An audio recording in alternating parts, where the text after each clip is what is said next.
Dios les bendiga, iglesia. Damos gracias a Dios porque nos permite poder reunirnos una semana más en este precioso lugar.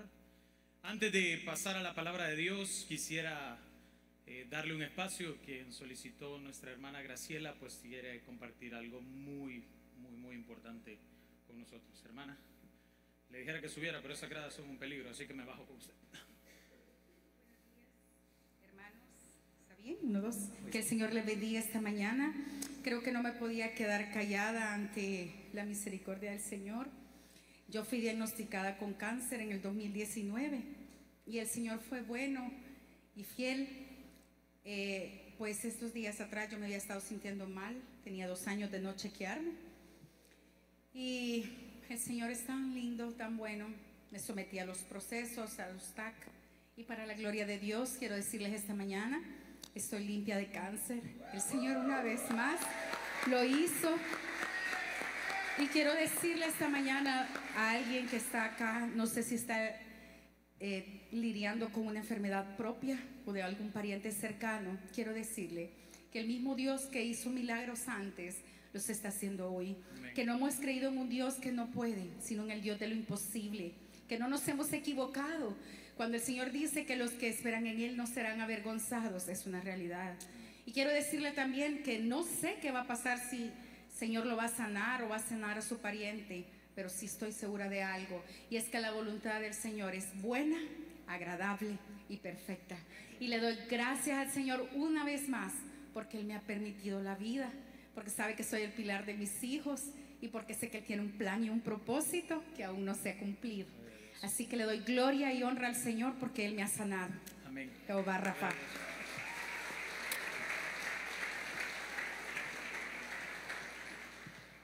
Damos gracias a Dios por esas buenas noticias en medio de su pueblo. Y como decía nuestra hermana Graciela, Dios sigue obrando y el pueblo tiene que seguir creyendo. Y nos alegramos. Siempre compártanos sus buenas noticias, siempre compártanos sus alegrías, porque también la iglesia se goza con los que se gozan. Amén. Vamos a orar. Señor Jesús, esta mañana te suplicamos que nos guíes en entendimiento, en sabiduría, en amor, en paciencia. Que nos enseñes a comprender los misterios de la Escritura, a conocer tu palabra de la manera en la cual tú quieres que sea conocida. Ayúdanos a quitar todo sesgo religioso, toda doble intención, todo problema que me esté distrayendo esta mañana de entender tu mensaje. Enséñame por medio de las Escrituras, Jesús. Enséñame a ser más como tú, a amar lo que tú amabas, a abrazar lo que tú abrazabas. Enséñame a caminar como un verdadero discípulo de Cristo. En el nombre de Jesús. Amén. Bueno, llegamos a una parte de los textos mateanos. ¿Por qué le decimos así? Porque los textos, hermanos, o el libro de Mateo, escrito en el 70 y algo después de Cristo, no fue escrito literalmente por Mateo, el discípulo o el apóstol, sino que una comunidad que gira en torno de Mateo redacta este texto. Y por eso se le conoce como la comunidad mateana. Ellos adoptan la figura de Mateo como su máximo representante y le ponen el título del Evangelio de Mateo. Esto no quiere decir que Mateo lo escribió, al contrario.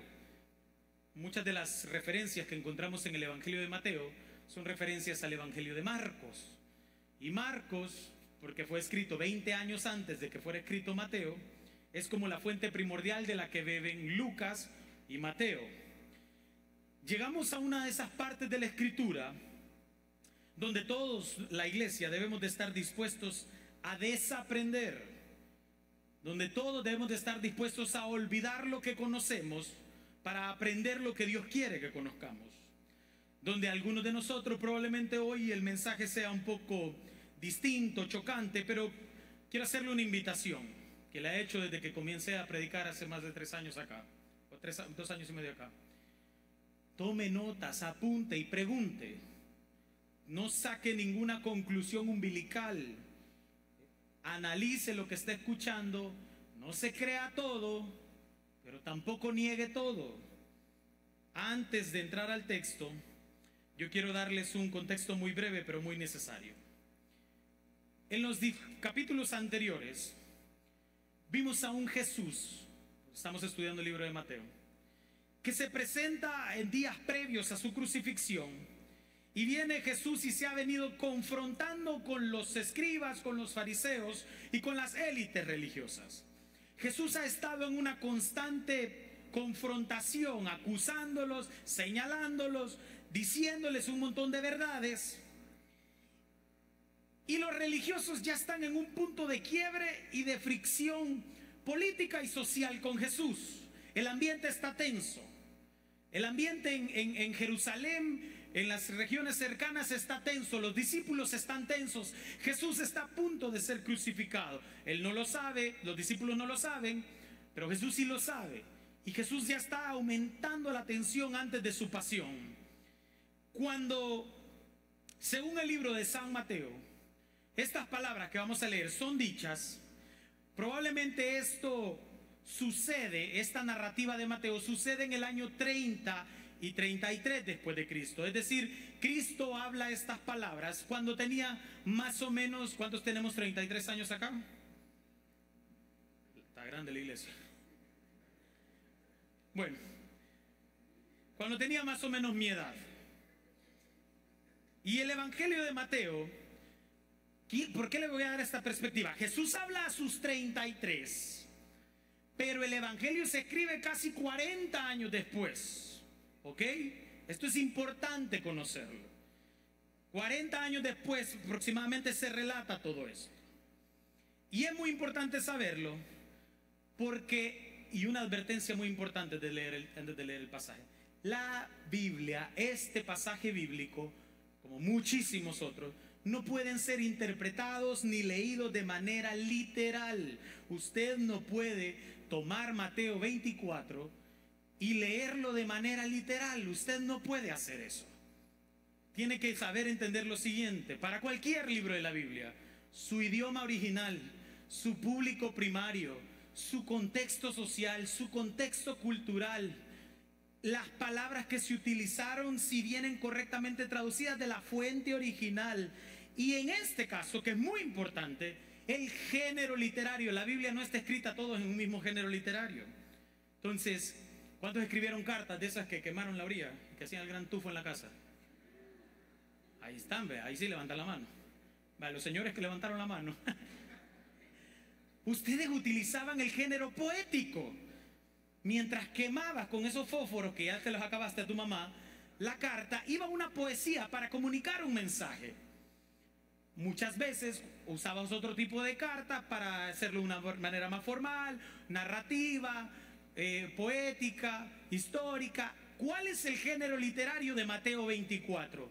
Apocalíptica. El mismo género literario que se utiliza en el libro de Apocalipsis. Este es el género literario del texto. ¿Por qué? Usa símbolos, usa advertencias, usa catástrofes, usa un lenguaje escatológico. Y quiero que también recuerde esto. Apocalipsis no significa fin del mundo. Significa revelación. Nosotros en el título del libro le hemos dejado Apocalipsis porque es la palabra griega y porque creo que suena bonito. Pero por ejemplo, si usted agarra una Biblia en inglés, va a encontrar que el libro se llama Revelations. No tiene nada que ver con el título griego. Ahora, dándole este contexto que es muy importante, y que para hacerles un resumen así está complicado, pero bueno. ¿Por qué Jesús habla de esta manera? ¿Por qué Jesús utiliza este género literario? Vuelvo a los ejemplos de aquellos años maravillosos. ¿Alguna vez usted llenó algún, ¿cómo se llamaba este manual de información? Chismógrafo. Sí, que ponías un punto y que, mira, aquella contestó las 5. Y era un código de información. ¿Alguien aquí puede hablar con la P? Maduren. Es un código de información. Y ustedes saben hablar de esa manera. Le pregunto las tablas, no se las puede. Me vergüenza. Pero es un código de información. Los discípulos se encuentran en una etapa difícil. la iglesia comienza a ser perseguida. La iglesia comienza, o los cristianos, mejor dicho, comienzan a ser señalados. Recuerden que la religión primaria del judaísmo del siglo I, de la época de Jesús, no era el cristianismo. De hecho, era el judaísmo. Por eso yo siempre digo, Jesús fue judío, no fue cristiano. Y el cristiano es un término peyorativo para el judaísmo del primer siglo. Que te llamen cristiano no es como ahora, el hermano es cristiano, que es como algo de honor. Sino que antes decir cristiano era como ofender a las personas, porque era un grupo que seguía a Cristo, a un Mesías que se había levantado. Ahora, hay una época de crisis, hay ciertas tensiones políticas y sociales, hay un inicio de persecución. De manera simultánea comienzan a ocurrir ciertos eventos en otras iglesias. Y entonces Jesús, o por lo menos los discípulos, adaptan el lenguaje apocalíptico, utilizan la literatura apocalíptica para comunicar mensajes en códigos que solamente los discípulos pudieran entender, que solamente los discípulos pudieran recibir, y que el imperio romano no lo entendiera, y que tampoco los líderes religiosos. ¿Por qué es esto importante? Porque Jesús quiere darle esperanza a sus muchachos, a su gente, a su pueblo. Entonces utiliza este género para que entiendan lo que ha de venir. Este texto no tiene que ser visto como una profecía del fin del mundo, sino como una profecía que ya se cumplió, como un hecho histórico. Ya se destruyó el templo en el 70 después de Cristo. Usted puede ir a googlearlo, ChatGPT o lo que quiera. Esto ya sucedió. Sucedió exactamente en el gobierno de Tito, el emperador. Ahora, ¿por qué les doy este contexto como si fuese clase? Porque nosotros tenemos el problema de querer hacer que la Biblia nos diga lo que a nosotros nos da la gana. Y queremos agarrar las palabras de Jesús y adaptarlas a nuestra necesidad egoísta, y no nos importa lo que Él de verdad quería comunicar. Si Jesús va a ser conocido, hay que conocerle como Él se reveló y no como a mí me conviene. Jesús no manipula con miedo a nadie, sino que en medio de las adversidades, Él lleva un mensaje de esperanza a sus discípulos. Y lo que hizo antes, como le decía mi hermana Graciela, lo sigue haciendo hoy. Pero no hay que manipular la palabra de Dios para que me convenga o para que mis amigos tengan calma, sino hay que entender la importancia del mensaje real.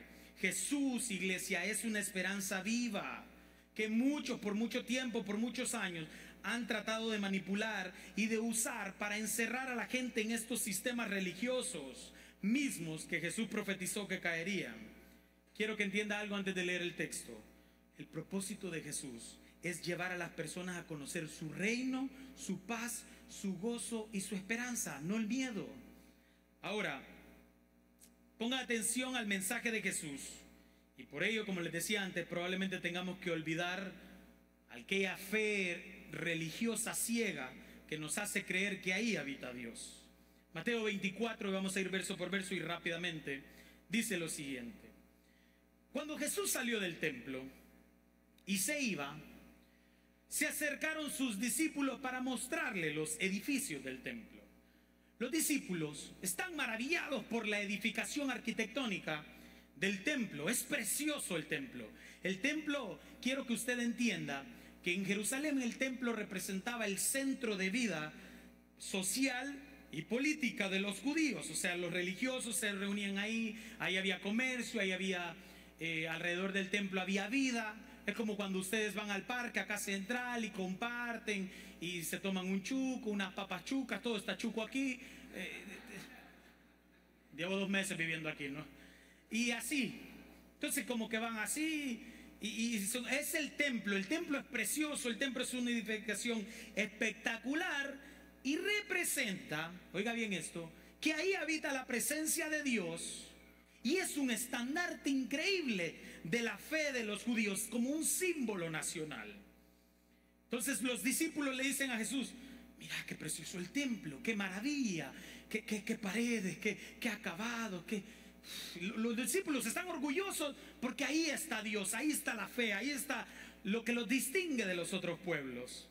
Respondiendo él, Jesús les dice, ¿ven todo esto? Probablemente estas palabras Jesús las cita desde un monte, el monte de los olivos, del cual se tiene una visión más amplia de Jerusalén.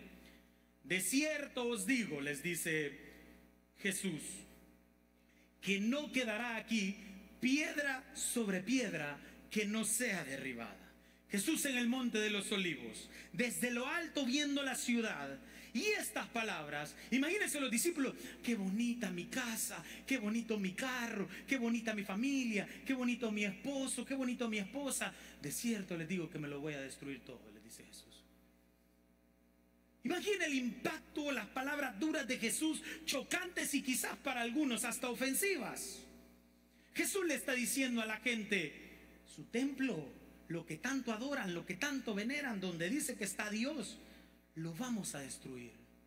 ¿Cómo nos pondríamos nosotros como sociedad actual que alguien allá afuera dijera: ese lugar, heaven, lo vamos a ir a quemar y le vamos a tirar? No, la casa de Dios, santidad.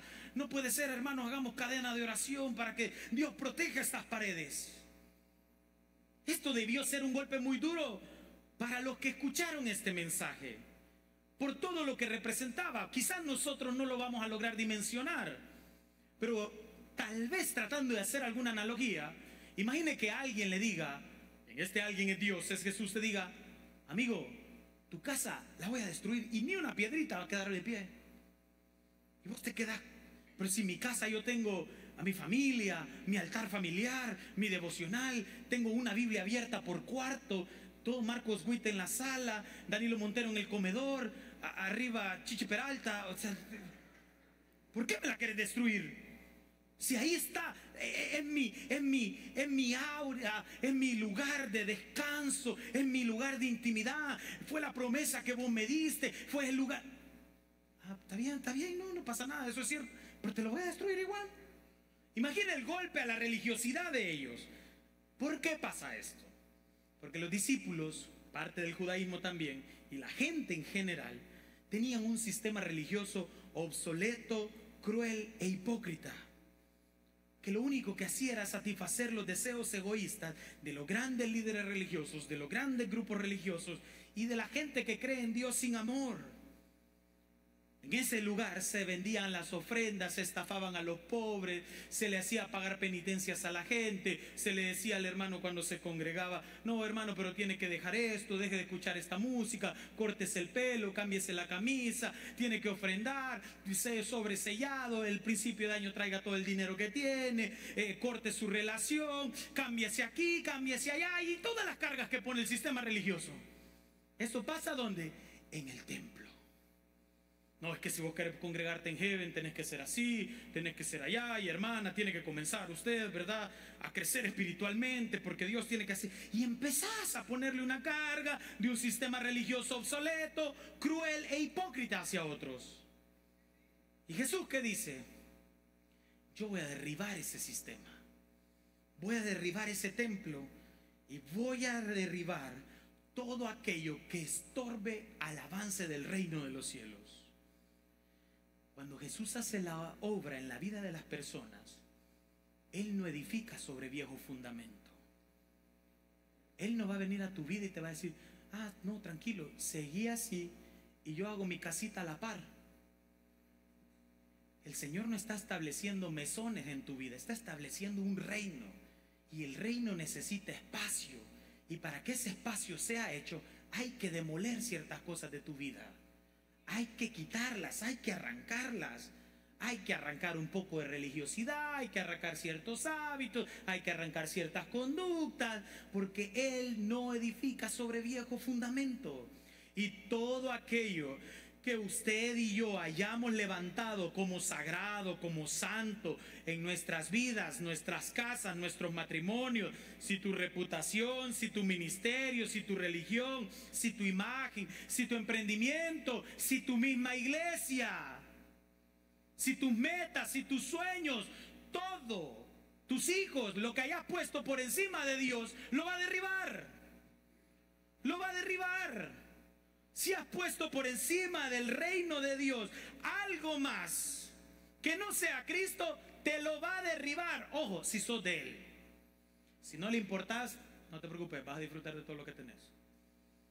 Pero si sos de Cristo, te va a derribar todo aquello a lo que has puesto por encima de Dios. Todo lo que te aleja de Dios te lo va a derribar. Si te toca cortar una relación, te la va a cortar. Si te toca divorciarte, te vas a divorciar. Si te toca mudarte, te vas a mudar. Si te toca que te despidan, te van a despedir. Pero todo sea por el reino. A algunos no les va a gustar, porque el templo se ve precioso. Porque la vida que estoy llevando, venir a la iglesia un par de ocasioncitas, tranquilidad y Tobago, estar aquí, así voy bien. Pero todo lo que no sea reino de los cielos y ustedes y yo lo hayamos levantado como sagrado, va a caer. Tarde o temprano va a caer. Y si Cristo no es el centro de tu vida, todo lo demás en tu vida está en grave peligro de caerse a pedazos. ¿En qué has puesto tu fe? ¿Cuál es el templo de vida que admiras? ¿Es tu esposa? ¿Es tu matrimonio? ¿Es tu estatus económico? ¿Es tu título? ¿Es que servís en una iglesia? ¿Es que perteneces a alguna organización religiosa? Y estando él sentado, versículo 3, en el monte de los olivos, los discípulos se le acercan aparte. Están como un poco confundidos. Y les dice: dinos, ¿cuándo serán estas cosas? ¿Y qué señal habrá de tu venida y del fin del siglo? Ellos están preocupados. Ellos se preguntan ¿cuándo y qué señales? O sea, ¿la voy a ver venir o no? Y quiero decirle algo muy importante con relación a esto. Muchos se preocupan más por la destrucción de sus templos, por cuándo va a pasar, por cuándo me va a llegar la prueba, por cuándo me va a llegar la dificultad, que por sus propios corazones. Están más preocupados porque no se les caiga la vida que están llevando, a que preocuparse porque Cristo cambie sus corazones. Por eso estos textos, iglesia, son tan abusados por un montón de mentirosos. Porque es más fácil que yo me ponga a predicar aquí y le diga: hermano, Jesús está hablando del fin del mundo, cosa que no está haciendo. Y tiene que usted, hermano, los tiempos se acercan, sintió el temblor la semana pasada, ¿verdad? Todos nos cortamos. Aquí qué feo. Qué feo, aquí en Santa Ana se sintió horrible. Y la gente agarra y Señor, y había varios yo publicando, ya Jesús lo había dicho. Es que se viene, hermano. Hay que estar listos. Amén. Y se reúnen en los bares y sentiste el temor. Sí, que los tiempos se están cumpliendo, vos. Porque no te importa cambiar tu vida, porque seguís con tu templo y crees que el templo es lo único que va a quedar en pie después de que Dios sacuda tu vida. Seguís pensando que no, es que aquel pastor me predicó y me dijo, porque a la gente no le importa cambiar, le importa el morbo religioso. Por eso estos textos y por eso los discípulos, y cuándo, y quiero saber fechas, y quiero saber calendario, y ahí anda usted buscando en YouTube las 70 semanas de Daniel. No existe eso. ¿Y cuándo son los tiempos? Y si el cielo está quebrado, ¿venís en caballo o en qué venís, Jesús? No, es que quiero saber el calendario. Ahorita estamos en los pies de barro de Nabucodonosor, dicen algunos. Hablas hebreo vos. No, es que así dice la Reina Valera. O sea que usted piensa que Jesús habla, vosotros sabéis, tíos. Discípulos. Y que necesitamos saber, pastor. Abra un estudio. Varios vinieron al estudio de Apocalipsis y se fueron bravos. Porque les dijeron que no era nada que ver con el fin del mundo. Bravos iban. Porque ellos quieren que se venga el lago de fuego y caballos quieren ver y trompetas, trompos, silbadores. Vayan al estadio, ayer bien bonito estuvo. Pero bravo, no, es que a mí me dijeron que aquí y que la tribulación y que el rapto y que... Estudie. Porque la gente vive con miedo. No vive con esperanza. No confían en Dios, tienen miedo. Y eso es todo lo contrario a lo que Dios quiere hacer en la vida de la gente. Por eso estos textos son abusados, porque la gente solo quiere saber estas cosas, pero no les importa cambiar sus vidas. El que está firme en Cristo no le importa que venga en 3 horas o en 40,000 años. Nos vamos cuando sea. No anda preguntando fechas. Cuando has estudiado para el examen te lo pueden hacer ahora mismo. Pero andas preguntando señales para ver si antes de morir te limpias un poquito el camino y te vas al cielo. No, yo cuando ya sea mayor me voy a arrepentir. Si es que te da tiempo, papá. No, yo más adelante, hermano. Ahorita estoy disfrutando mi etapa. Disfrútala. Después no digas cuándo, cómo y dónde. Arrepentirse de sus pecados no es importante. Lo importante es el show religioso. Y la profecía no es mala. Lo malo es andarla buscando. La profecía no es mala, lo malo es andarla preguntando como si fuese billete de lotería. La profecía que es sana, la profecía que es correcta, viene de parte de Dios, nadie la busca. Cuando los profetas se acercan en el Antiguo Testamento a hablar con los diferentes personajes de la Biblia, la profecía no es lo que usted y yo ahora queremos. La profecía no es un ejercicio de, hermano, veo, no se acercaba a Samuel y le decía a David, David, veo en tu futuro que grandes cosas vienen, vas a conquistar naciones y le vas a predicar. Todos profetizan lo mismo. Veo en esta iglesia un ensanchamiento y nuevas conquistas y esta iglesia va a conquistar, todas las iglesias van a conquistar Santa Ana, todas las iglesias van a tener una doble unción, todos los pastores están destinados, todos. Si que ese es el script de los profetas. ¿Saben qué le puede decir a Samuel a David? Vos sos un basura de persona. Y lo que le hiciste a tu prójimo, eso no es correcto. Y cuando los profetas se presentaban delante de los hombres de Dios, no era para decirle, hermano, veo grandes cosas para tu vida y vienen cielos abiertos. No, era para decirle lo que estaban haciendo mal en el nombre de Dios. Así que si quieres profecía, prepárate para que el profeta te pele la cara y te diga, deja esa otra mujer, deja ese vicio, deja esa conducta, deja esa vida. Ay, eso no es profeta, es exhortación. Claro, porque vos querés que el profeta venga y te diga, hermano, veo que, hermana, si el tinte no se le va a caer en 8 meses. A usted, si la barba le va a comenzar a salir desde las cejas hasta el cuello. Eso querés. Sí, que yo estoy orando por una palabra, pastor. Por eso los discípulos se presentan así. Y respondiendo Jesús les dijo, miren que nadie los engañe, porque vendrán muchos en mi nombre diciendo yo soy el Cristo, y a muchos engañarán. La primera advertencia de Jesús sobre este tema, sobre las señales antes del fin, y voy a decirlo muy claro, no se refiere al fin del mundo, sino al fin del primer siglo, al fin del templo, del sistema religioso.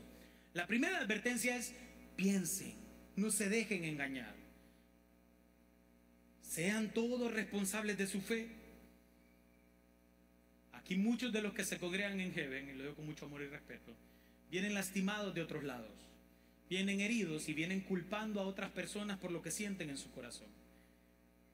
Y probablemente tengan parte de razón, pero otra de las razones es que ustedes nunca fueron responsables de su fe. Es que ustedes nunca leyeron la Escritura. Es que ustedes nunca oraron. Es que ustedes nunca profundizaron. Se creyeron todo lo que les dijeron solo porque alguien está parado en un púlpito con un micrófono en la mano. Aquí cada uno tiene que ser responsable de lo que come. Y si usted está escuchando esta mañana, espero que esté tomando punto y vaya a corroborar que lo que yo le he dicho sea cierto. No se puede quedar, no, el pastor dijo, no, ¿y qué te dice Dios? No, es que ahí en mi casa espiritual, no, esa es tontera que se ha inventado la gente. Vos y Dios, ¿qué hablan? No, es que a mí lo que me dice, vos y Dios, ¿qué hablan? No, que como el pastor va a dar cuentas por mí, no, ¿qué hablas vos con Dios? ¿Qué lees? ¿Qué sabes? Porque si viene uno, como muchos se presentaron, y lo vamos a ver en el texto, diciéndole, hermano, el fin del mundo es en diciembre a las 4 de la tarde, muchos se van. Y lo hemos visto en la historia. Y quizás no sea tan extremo aquí, pero muchos han entregado aquí dinero, casa, vida, relaciones, porque un hombre les dijo. Muchos se han casado porque le dijeron, ese es el hombre de Dios para tu vida. Y ahí están aguantando. No se vean. No, es que el pastor me dijo que soñó con ella y conmigo juntos. Y ahí están casados los dos así. ¿Cuánto llevan casados? 18 años. ¿Por qué? El pastor nos dijo. Y ni te gusta, pues, o sea, dormís así, ve. Que pase ya la vida, Señor. Por favor. Pero todo porque el santo, el ungido, les dijo. A eso reducís tu fe. Y pasa lo contrario. Allá venís llorando porque está enfermo uno de tus hijos, porque está enfermo uno de un familiar, y porque un irreverente, solo porque me están grabando, te dijo que está maldito y te la creíste. Y no, y tiene que venir aquí a rendirme cuentas y que no sé qué, y que su proceso de restauración, y te lo comiste porque nunca leíste, porque vos no conocés a Jesús, conocés a religiosos. Y venís culpando después, es que mire, es que me dijeron. Estudie, iglesia, lean, oren, tengan intimidad con Dios. Tu fe no puede depender de lo que un pastor predique, sino de lo que Dios hable a tu vida, por medio de quien sea. Este pasaje no se está refiriendo a nuestros días, sino a muchos falsos mesías que se levantaron en la época de Jesús, aprovechando la incertidumbre de los judíos. Recuerde, el clima está tenso, nunca olvide eso. Entonces Jesús empieza a anunciar estas cosas, empieza a haber una revolución en la ciudad y hay incertidumbre en el pueblo judío. Entonces Jesús les advierte, no se dejen engañar. No solo se trataba de falsas doctrinas en esa época, sino de personajes que se iban a levantar llenos de carisma, de elocuencia, que iban a captar la atención de los necesitados. Usted lo puede investigar, pero le menciono algunos nombres rápidamente. Líderes que se comenzaron a levantar en el judaísmo del primer siglo, como Simón el Mago, usted lo puede ver en Hechos capítulo 8. Este hombre hacía milagros y proezas y todo el mundo lo veía como una especie de nuevo ungido. O Judas el Galileo, según la historia, o quizás el más relevante de todos, Simón Bar Kokhba. Él no aparece en la Biblia, quizás directamente, pero hay muchos historiadores judeo-romanos que incluso hablan acerca de Jesús, como Claudio Josefo o Dion Casio, que relatan que esta figura se levantó. ¿Y qué hizo este hombre cuando se levanta? Cuando ve que ya no hay un líder, que ya no hay un ungido. Simón Bar Kokhba fue catalogado como el nuevo Mesías para muchos judíos en el primer siglo. Y empieza a levantar una revolución en contra del imperio romano. Acuérdese lo que los discípulos querían, lo que Judas quería. Querían que Jesús se levantara en contra del emperador y ellos gobernaran. Cuando Jesús les dijo, mi reino no se trata de eso, sino del corazón. Pero sale esta otra figura que sí llena ese vacío, que sí llena esa necesidad que tiene la gente de un líder grande y poderoso. Entonces viene este campeón y le dice a la gente, nos organizamos y vamos a derrocar brutalmente al imperio romano. En 3 años de guerra se acabaron a cientos de miles de judíos. Lea la historia. Los romanos, todo porque un campeón dijo que él era el Mesías. Por la obstinación de un hombre que se quiso llamar a sí mismo ungido, profeta, apóstol, salmista, pastor, líder, padre espiritual, no sé qué otros nombres se ponen. Muchos de nosotros admiramos grandes líderes, grandes iglesias, grandes estructuras religiosas. Seguimos por redes sociales a hombres y mujeres cuyos frutos nosotros no conocemos. Pero como son muy buenos en hablar bonito, son muy buenos usando la Biblia, son muy buenos citando versículos, y como nosotros no estudiamos, no nos preparamos, somos ignorantes de la verdad, caemos embobados, caes cautivado. ¿Te la pasás reposteando a Yesenia Ten?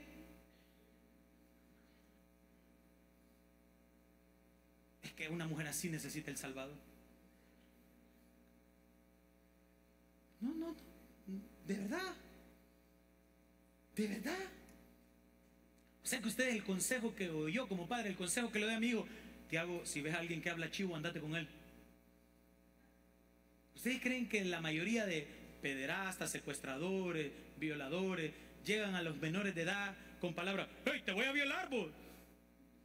Llegan con palabras dulces, con un dulce, con amistad, con cercanía, con elocuencia, bien vestidos y presentables. Se llevan a los menores y suceden cosas horribles. Nadie llega como, hola, soy un asesino. ¿Ustedes piensan que los falsos profetas, líderes o maestros se van a presentar delante de ustedes diciéndole, vengo a engañar a Santa Ana? Te van a decir las cosas que querés oír, no las que necesitas escuchar. Y por eso caemos en estas cosas. Te la pasás cambiando de iglesia porque el mensaje no me gustó, porque no es lo que esperaba escuchar, es que ese no es mi estilo, es que Jesús no tiene que encajar con nosotros, sino nosotros con Jesús. Vos no le podés venir a decir a Jesús de qué te tiene que predicar.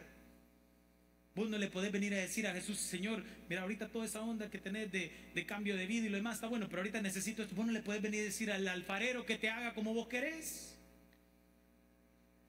Muchos cuando vinieron a Jesús en el tiempo del judaísmo del primer siglo y ven que a Jesús lo crucifican y lo matan, ¿saben qué hicieron? Vámonos para las casas o busquemos otros líderes, busquemos otros mesías. Y por andar buscando a otros líderes y no creer en Jesús hasta el final, se murieron masacrados. Por andar buscando lo que te conviene, lo que se ajusta a mi estilo, te vas a morir en el pecado. Dios no habita en grandes superestrellas, ni en grandes líderes religiosos, ni en personas que se crean que su nombre está por encima del nombre de Jesús. Dios no habita en megatemplos, ni en grandes estructuras llenas de religiosidad, pero carentes de amor. Por eso Él mismo les está diciendo, voy a destruir ese sistema. A vos te puede gustar lo que querás, pero si no está Dios ahí, yo que vos no me voy a aferrar a eso. Y entonces la pregunta, ¿y cómo sé que viene de Dios? ¿Cómo sé entonces, Carlos, que sí y que no? ¿Cómo sé quién habla de parte de Dios? Sus frutos, iglesia. Filtre la vida por medio de los frutos. Si aquí todos nos hemos dicho que somos cristianos, pero la realidad es que no todos lo somos. Frutos, no hablo perfección, sino perseverancia. Mire la clase de líder que usted sigue. Hay gente que te promete libertad, pero te tiene cautivo con vanas palabras. Hay gente que te promete grandes cosas, que te predica grandes cosas, pero no aman a las personas. Seguir líderes que no quieren caminar con la gente, que no quieren ensuciarse, que son excluyentes, que solo prefieren a los de ciertas clases sociales, que solo prefieren a los que tienen ciertos recursos, ciertas capacidades, que nunca van a poner su vida en el servicio de los débiles, de los que no devuelven favores. Admirad líderes de Dios que nunca se van a bajar de sus tronos para lavarte los pies.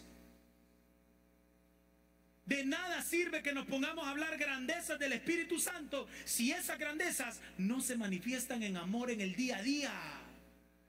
De nada sirve que todos los días publique un versículo de parte de Dios si no te atreves a darle raid, a ayudar a alguien en la necesidad, darle de comer a tu prójimo, darle abrigo, servirle en algo. De nada sirve, podés publicar lo que querás, pero nadie te cree. No, es que el hermano bien bonito habla, puede hablar bien bonito, pero ¿cómo vive? Porque aquí cualquiera se puede parar a hablar mejor que yo, mejor que cualquiera de nosotros. Pero ¿cómo vive? No, es que mi pastor es fulanito de tal y lo veo en YouTube. Está bien que aprendas un mensaje, pero de ahí a decir que estoy en la cobertura, eso lo haces porque no te gusta abrir tu corazón. Porque cuando la iglesia comparte la vida y abran tu corazón, se van a dar cuenta que está algo. Y entonces tu intimidad ya no se puede abrir. Si un líder, si un servidor, y esto es para mí la clave fundamental de saber quién sí y quién no. Si quiere lo anota, si quiere se lo guarda en su corazón. Pero si un líder, un servidor, un pastor o un cristiano no es como Jesús y no refleja el mismo estilo de vida de Jesús, no viene de Dios. No viene de Dios. No, por más que me lo pinten de otra manera y que no es que él es así, es su personalidad. Jesús era el Hijo de Dios. Y dice el texto que no escatimó su forma de Dios como a cosa que aferrarse, sino que se despojó a sí mismo y tomó forma ¿de qué? De siervo. Siempre se presenta a sí mismo como siervo, como sirviente, como una persona que caminaba con los débiles, que comía con los pobres, que se sentaba a la mesa con pecadores, que abrazaba a la gente que no era abrazable, que se sentaba cerca de todos aquellos que nosotros probablemente nunca lo haríamos. Ese es el rey que seguimos. A un líder así sí se le sigue.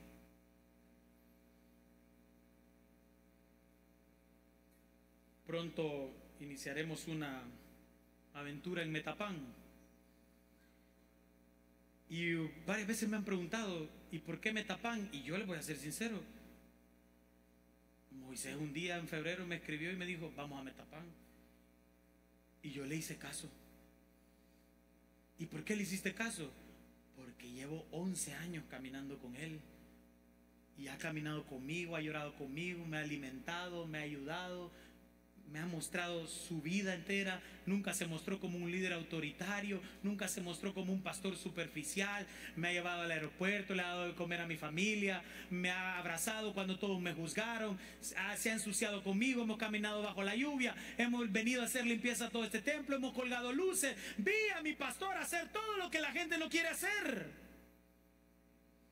Vi a Moisés y dije, ¿y por qué teniendo una iglesia que se le reúnen 600, 500 cada domingo, no se sienta en un trono?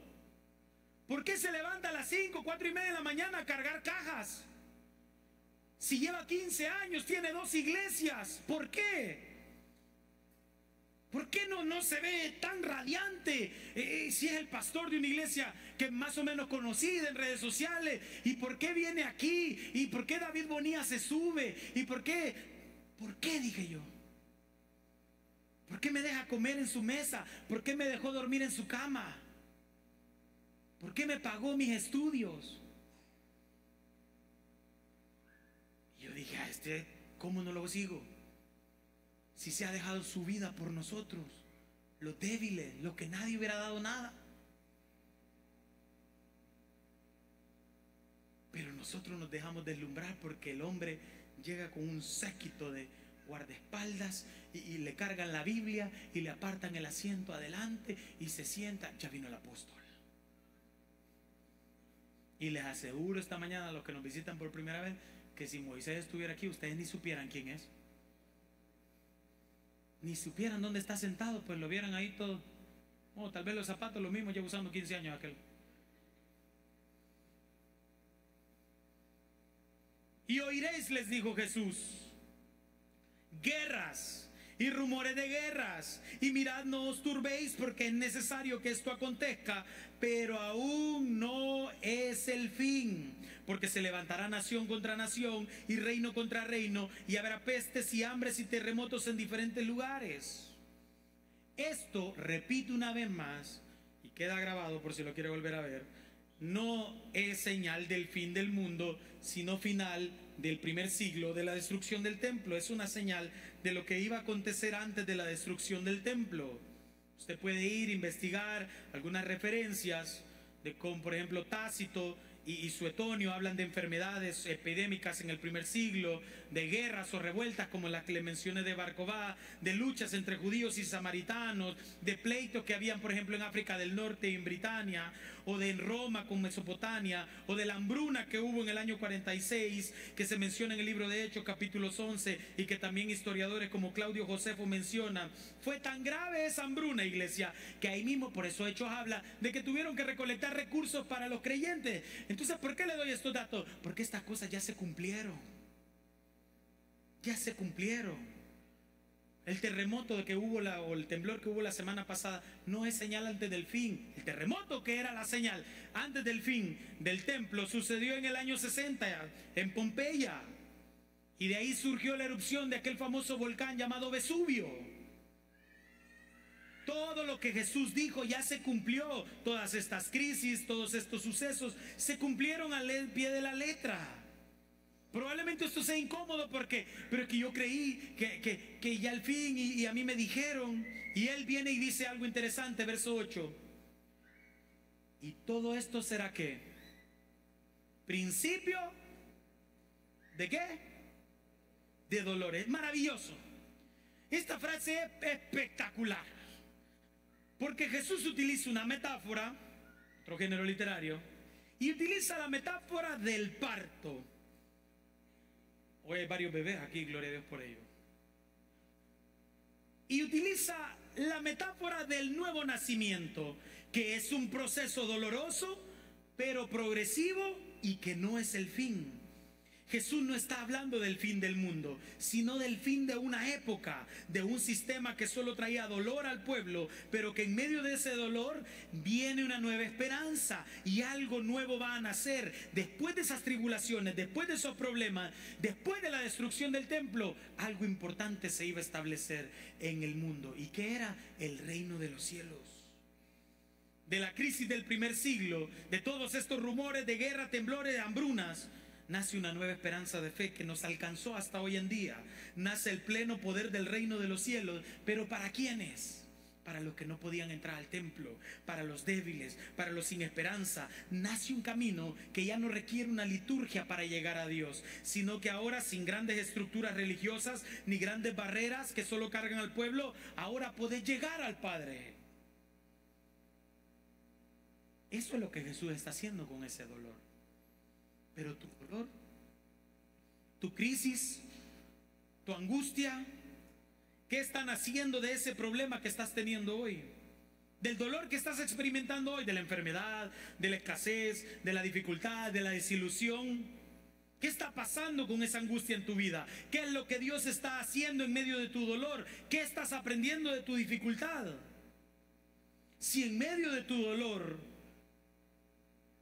si en medio de tu dolor no logras ver a Cristo en medio de la crisis, si en medio de esa situación difícil, de esa enfermedad, de esa carencia, no logras ver a Cristo, te vas a quedar sin esperanza. Tenés que lograr ver a Cristo por medio de esa dificultad. Tenés que lograr ver lo que el reino de los cielos trae para tu vida. En medio de ese problema familiar, en medio de esa situación complicada, en medio de esa enfermedad. Recordadlo, Jesús no le está diciendo estas palabras a la gente para que tengan miedo, sino porque el evangelio no trae miedo, trae esperanza. Esperanza es lo que Jesús le está dando a los discípulos. El evangelio no es una religión vacía, sino buenas nuevas. Les está diciendo, se viene una crisis, va a ser complicado, va a ser difícil, pero cuando ese templo se derrumbe, algo nuevo y maravilloso viene para ustedes, el reino de los cielos. Entonces, verso 9, les entregarán a tribulación y os matarán, y seréis aborrecidos de toda la gente por causa de mi nombre. Muchos tropezarán entonces y se entregarán unos a otros, y unos a otros se aborrecerán. Y muchos falsos profetas se levantarán y engañarán a muchos, y por haberse multiplicado la maldad, el amor de muchos se enfriará. Y Jesús se dirige directamente a los discípulos ahora, cambia la audiencia. Los versículos anteriores es un mensaje general. Ahora, discípulos, escuchen bien para ustedes. Lo que se les viene es una verdad incómoda. Es algo que a la iglesia hoy no le gusta entender y aprender. Debemos de aprender que en la religión o en la época de Jesús, la religión oficial era el judaísmo, no el cristianismo. Y el movimiento de Jesús, por llamarlo de alguna manera, era visto como un desorden que iba en contra de la religión oficial, como un problema potencial en contra del imperio romano. Y por eso Jesús es claro y les dice a los suyos, discípulos, muchachos, amigos, se les va a hacer bien difícil estos tiempos. El evangelio no es un camino fácil. El evangelio no es un camino de rosas. El evangelio no es una garantía de felicidad. Pedro y Juan apresados. Esteban asesinado por su testimonio, por el poder del Espíritu Santo en él, que los religiosos no soportaron. Pablo y Silas, predicadores fervientes de la palabra de Dios, encarcelados, azotados. Hombres que no tuvieron ni una recompensa, ni prosperidad, ni promesas, ni victoria aparente.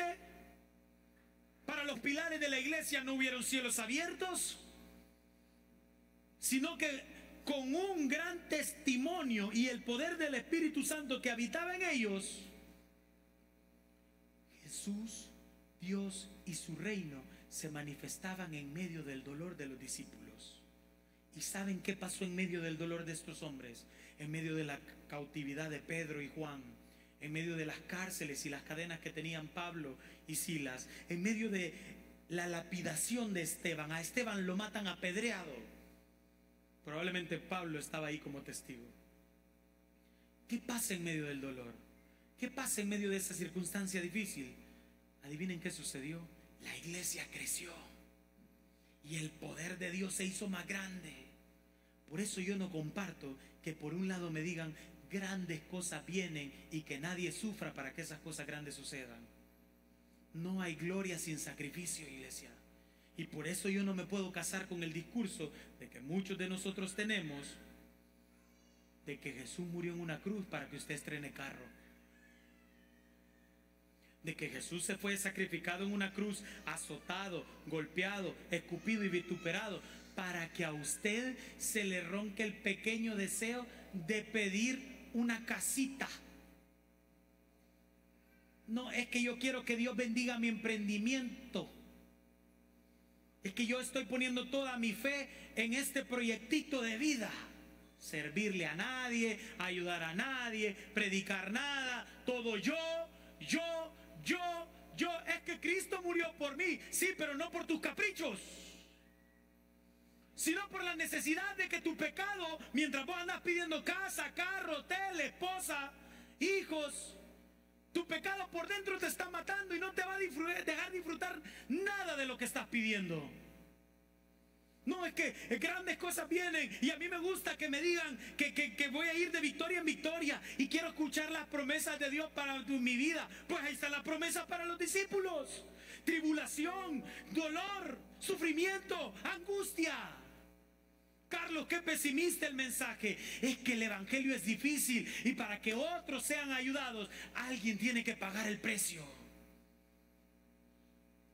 Yo le decía a un amigo ayer que platicábamos, no, es que la gente, le digo yo, a veces piensa que cuando Dios me va a bendecir y que va a bajar una cesta de comida y va a llegar a la puerta. Cuando la gente dice, y viera que me encontré a alguien, me encontré un billete de 100 en la calle, dice, Dios qué bueno es. Y probablemente sí, pero alguien trabajó, sudó, sufrió quizás abuso por parte de su jefe, hizo horas extras, no sé lo que sea que haya hecho, pero alguien pasó tantas cosas para ganarse esos $100 que se le cayeron. Que Dios se los botó, te la doy. Pero alguien trabajó por eso. Eso no salió así debajo de la tierra. Alguien tuvo que levantarse temprano, ir a trabajar, cumplir con su meta para que ese billete cayera ahí. Entonces no minimicemos el sacrificio de otros para poder ver la mano de Dios en medio de ese dolor. Dios no siempre te va a dar la victoria que esperás, la promesa que querés, la prosperidad que anhelás. Muy probablemente Dios no te libre del problema o de la enfermedad que tanto estás orando. Pero si algo nos asegura Cristo en este pasaje y en toda la palabra de Dios, es que en medio del dolor, en medio de la angustia, en medio de la necesidad, en medio de la escasez, ahí va a estar Él. Y si Cristo no te basta, has venido por gusto esta mañana. En medio del dolor, ahí estará Él con nosotros. Y su espíritu te va a dar fuerza para soportar el proceso. Esto es un escándalo para todos los que son falsos maestros y falsos predicadores, que te dicen que Dios te creó para que disfrutes y vivas una vida en plenitud y en abundancia, y que el deseo de Dios es verte feliz así. Un Dios lleno de promesas, lleno de triunfos, lleno de glorias, sin sacrificio. Pero cuando la muerte y la escasez llegan a sus vidas, se cae este discurso. Porque con dolor de mi alma les digo, todos pasamos momentos difíciles, ¿o no? ¿Alguien de aquí no ha pasado un momento duro en su casa en toda su vida? ¿Qué hizo Dios en medio de tu dolor? ¿Qué hizo Dios en medio de tu necesidad? Cuando yo era pequeño, mi madre nos crió sola 3 hijos por un buen tiempo, porque mi padre se había ido de casa. Y yo siempre escuché que mi mamá tenía una esperanza y escuchaba predicaciones y que Dios va a bendecir y yo pasaba días sin comer.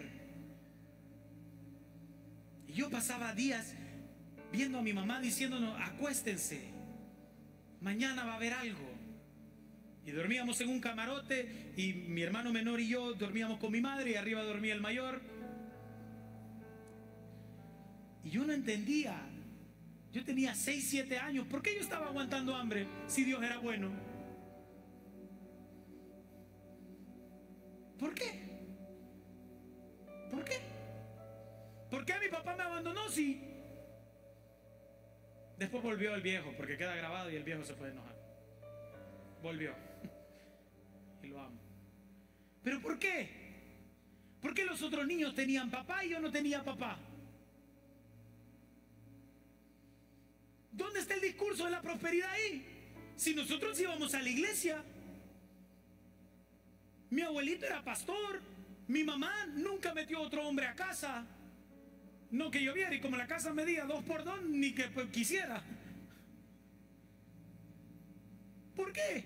¿Alguien me lo puede explicar aquí de los cielos abiertos? Si yo era un niño y yo me acuerdo que le decía: Señor, por favor, tráeme a mi papito de nuevo a la casa. Y ponía una de Ricardo Quintero que decía: quizás hoy será el día en que regrese. ¿Cuántos la han escuchado? Con esa me quebraba yo.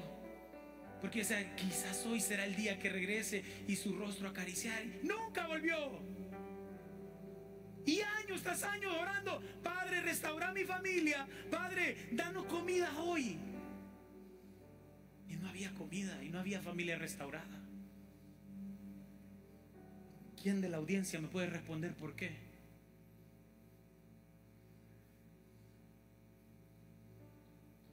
Y vi a mis amigos morir.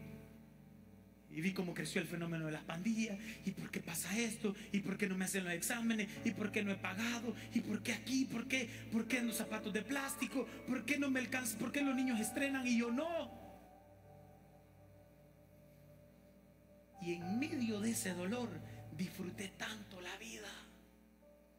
Pero es que la disfruté como no tienen idea. Y me reía y comía hojas de jocote y cortaba de unas cosas que manchan la ropa morada. Yo decía que eran uvas. Y llegaba a las casas de otros y veía si tenían pan. Y mi comida favorita eran las caritas que tenían el ojo arriba y uno abajo. Y nos sentábamos a la mesa y cuando no habían fruta, mi mamá nos daba un plátano. Y no estoy romantizando la escasez, pero en medio del dolor, ¿saben qué vi yo? La mano de Dios. Y al día de hoy, si me toca volver a nacer y volver a vivir en todos los lugares que viví y sufrí, lo vivo. Y que me encantó. Me encantó. Porque no me quejé. Porque me enojaba, me sentía triste. Pero aprendí a conocer a Dios de verdad. Y ya no veo un Dios que resuelve necesidades de niños caprichosos, sino un Dios que forma hombres y mujeres fieles a la verdad. Y por eso hoy, igual que el apóstol Pablo, ya me lo voy a tatuar, en Filipenses 4 dijo: por lo tanto en todo he sido enseñado, iglesia. Y yo soy muy transparente con mi vida. Yo sé estar en escasez, sé que es aguantar hambre, sé que es chupar limones hasta que se te rompa aquí. Porque no hay un plato de comida para 3 niños. Y ver a tu madre llorar en una esquina diciéndoles: Dios, porfa. Y Dios no responde. ¿Saben lo único que sí lamento que no hubo ahí? Y que ojalá que aquí sí nunca suceda. Cristianos hacían falta ahí. Que llegaran y tocaran la puerta. Señora, aquí hay, miren, frijolitos mono. 700 tortillas para estos trogloditas que tiene ahí. Aquí hay jugo de ese ácido que ya no van a volver a pedir, solo agua van a tomar. De aquí hay pan dulce, lo que sea. Cuando le estés orando a Dios porque responda a tu necesidad, prepárate, porque probablemente la respuesta a tu necesidad sea tu prójimo, sea el que tenés a la par. Y la iglesia debe de tener eso siempre en mente. Usted debe de estar pensando: ¿a quién bendigo? ¿A quién le sirvo? Porque hay gente entre nosotros quizás ni voy a terminar la predicación, que sufre, que aquí todos se ven bien, pero hay gente que llora por su necesidad, porque tiene familiares enfermos, porque no puede darle de comer a sus hijos, porque tiene que pagar cuentas. Pero como nadie le importa a nadie, solo se van y sonríen. Esta semana me senté en mi carro y lloré. Y lloré y le dije al pastor Moisés, ¿cómo haces? Porque la gente necesita. Y viene lastimada y tienen miedo de pedir. ¿Quién les enseñó a seguir líderes así? Si alguien tiene hambre esta mañana aquí, por favor pida. Si alguien tiene un problema aquí económico, espiritual, de salud, pida ayuda. Aquí hay doctores. Aquí hay gente que le puede ayudar a comprarle la comida de la semana. Aquí hay gente que le puede ayudar a cargar los canastos que tenga que cargar. Pero no se mueran solos. No dejen que su dolor los mate. No dejen que esta religiosidad absurda y basura nos sepulte. Donde todo Dios te bendiga en victoria. Si estamos rotos, ya no confesas tu pecado. Es que me van a juzgar. Es que me van a dejar ya no voy a servir. Si todos venimos mal aquí. La promesa más grande de Dios para la vida de nosotros es el Espíritu Santo. Y que en medio de tu dolor, en medio de la crisis, ahí va a estar su poder. Mas el que persevere hasta el fin será salvo. Y será predicado este evangelio del reino en todo el mundo, para testimonio a todas las naciones. Y entonces vendrá el fin. Aquí se venía el fin del templo. Me voy a saltar varias partes de la perícopa.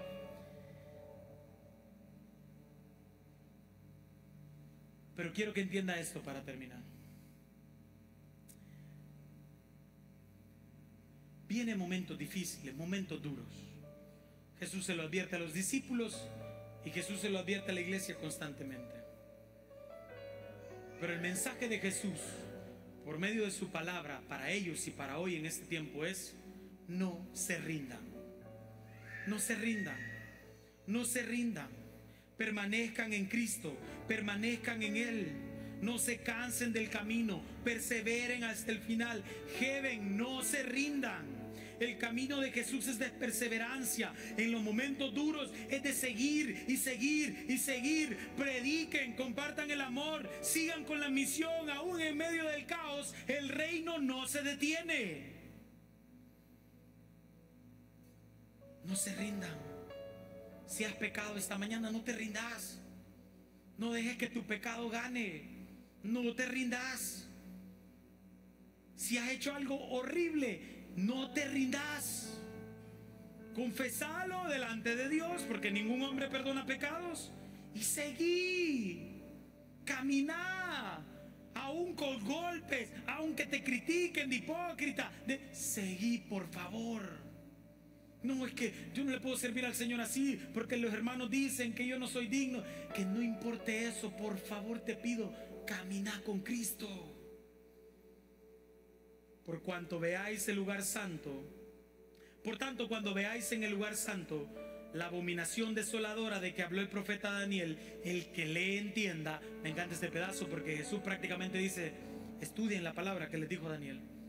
Entonces los que estén en Judea huyan a los montes. El que esté en la azotea no descienda para tomar algo de su casa. Y el que esté en el campo no vuelva atrás.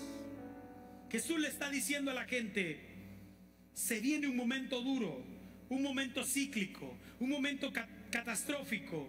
No se pongan a luchar, huyan, sálvense, no se detengan, si no se van a morir. Algunos de nosotros, iglesia, debemos de dejar de luchar algunas batallas, porque la mejor recomendación de Jesús es: huyan. Algunos tienen que huir de ciertos hábitos, de ciertas creencias, de ciertas conductas, de ciertos caracteres. Tienen que correr.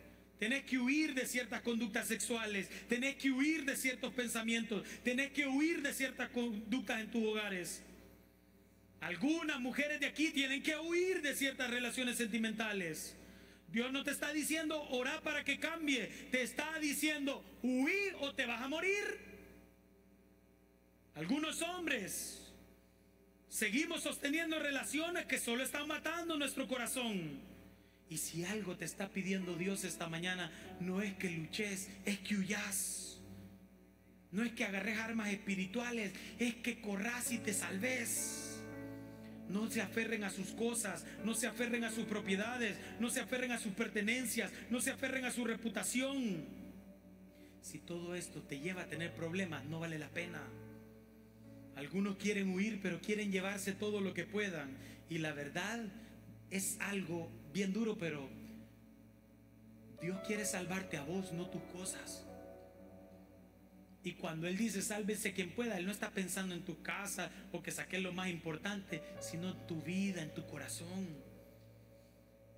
No te apegues a lo que Dios ya abandonó.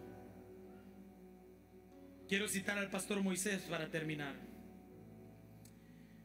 Pero muchas de las personas que han venido a Heaven vienen de congregaciones donde fueron humillados, donde fueron expuestos delante de todos, lastimados, donde fueron explotados y prácticamente les sacaron todo lo que tenían. Y muchos de nosotros o de ustedes en sus corazones decían que por temor a Dios o por amor a Dios no se iban, que iban a soportar porque tenían que lograr ver a Cristo. Y no te movías de ahí. Y la sabiduría de Jesús dice: huí. Dios ya no estaba ahí, pero vos querías seguir ahí. Dios no nos llamó a pelear, Dios no nos llamó a defender el templo, Dios no nos llamó a ponernos y a hacer una barrera, sino a proteger la vida de los débiles y de los nuestros. Dios nunca va a estar a favor de humillaciones, Dios nunca va a estar a favor de que la gente se sirva de otros, Dios nunca va a estar a favor de abusar ni de despreciar a otros. Y Dios cuide a Heaven de ser así. Yo quiero decirles esto para cerrar. Muchos judíos tuvieron por años una expectativa equivocada del Mesías. Querían volver al sistema antiguo, gobernar, triunfar sobre sus enemigos. Cuando el templo se destruyó, fue un golpe tan duro que al día de hoy siguen orando en ese muro llamado el Muro de los Lamentos. Siguen orando en ese lugar porque ha sido un impacto tan duro. Querían ver un líder triunfador, radiante. Querían ellos ser los nuevos gobernantes. Pero Jesús les dijo: su liberación, pueblo, no viene por un poder político, sino por la cruz. Y el mensaje más poderoso de Cristo para los discípulos es la realidad del reino. Iglesia, no se dejen engañar, que su necesidad no los lleve a rendirse a otras voces, sino solo a buscar la voz de Dios. No busquen falsas promesas de prosperidad, ni de victoria, ni de avance. Si Jesús no está ahí, eso no es victoria. Hoy hay tantas promesas de libertad y de felicidad. Hoy estamos llenos de tantos líderes carismáticos y radiantes, de tantas iglesias preciosas que lucen sus púlpitos, sus redes sociales, pero que no están dispuestos a lavar los pies del prójimo, a llevar las cargas del necesitado.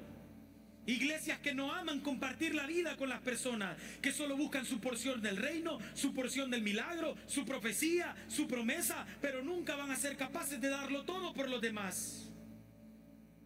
El mundo es un lugar necesitado de un Mesías redentor, pero nuestro Mesías no reina desde el trono, sino caminando en medio de nosotros. El Mesías que gobierna, el Mesías que reina, el Mesías verdadero vive en tu corazón. Nunca sigan a un líder o a un cristiano que no camina con otros, que no refleje el amor de Cristo, que se ama más a sí mismo que a los demás. Nosotros tenemos un Mesías que nos ayuda, que cuando nos caemos te levanta, que cuando fracasamos y somos juzgados por los demás, Él está ahí para limpiar nuestras heridas, levantar nuestros rostros y soportar todo por amor a nosotros. Un Mesías que no es protagonista, sino que es siervo, que nunca prometió prosperidad ni cielos abiertos, sino que el único momento cuando el cielo se abrió fue cuando Él se entregó sufriendo en una cruz. al inicio del capítulo, y si me pueden ayudar poniéndose de pie. Y perdón que me haya extendido, pero el texto es un poco complejo. Al inicio del capítulo, Jesús sale del templo. ¿Se acuerdan el verso primero? Y esa salida de Jesús del templo simboliza algo tan impresionante: el fin de una era. Jesús no estaba profetizando acerca del fin del mundo, sino acerca del fin del sistema religioso, que castigaba y oprimía a los débiles, que les estorbaba el camino a los que necesitamos acercarnos al Salvador. Jesús no ganó una lucha contra el sistema peleando con armas, ni siendo un gran líder político, ni creando una guerra espiritual. Cristo ganó con amor en una cruz. Lo que Jesús profetizó no fue el fin del mundo, iglesia. Fue el fin de un sistema que nos mantuvo a todos alejados de Dios. El fin de un sistema que ya no puede seguir existiendo en esta iglesia. Cristo venció para que todos los que hemos pecado, para que todos los que hemos fallado, para los que tenemos dificultades para perseverar, para los que no encajamos en el sistema religioso, en las conductas tradicionales de una iglesia, Cristo venció para que todos esos pudiéramos hoy accesar confiadamente al trono de la gracia. Y Él no solo venció este sistema religioso, sino que venció el sistema más cruel de todos. Cristo derrotó el pecado, iglesia. Y tu pecado ya no tiene más control sobre vos, sino que ahora reina en tu vida uno solo: Cristo, el Mesías, el prometido. Jesús, esta mañana oramos e invocamos tu nombre, Señor, aquí, en medio del dolor, en medio de este dolor que tengo, Señor, por lo